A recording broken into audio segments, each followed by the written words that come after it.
కొంతమందిలో ఏంటంటే ఒక్కసారిగా ఏఎంహెచ్ తగ్గిపోతూ ఉంటుంది. చాలా తగ్గిపోతుంటుంది. అంటే ఎందుకలా తగ్గిపోతుంది? మళ్ళీ వాళ్ళేమన్నా ఇంప్రూవ్ చేసుకోవడానికి ఛాన్స్ ఉంటుందా?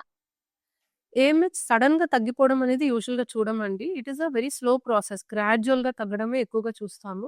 బట్ ఆఫ్ కోర్స్ కొన్ని కొన్ని సందర్భాల్లో ఎస్పెషల్లీ ఓవేరియన్ సిస్ట్ లేకపోతే ఓవరీ మీద ఏదైనా సర్జరీ అవుతే ఒక్కొక్కసారి డ్రాస్టిక్‌గా తగ్గడానికి ఛాన్సెస్ ఉంటాయి.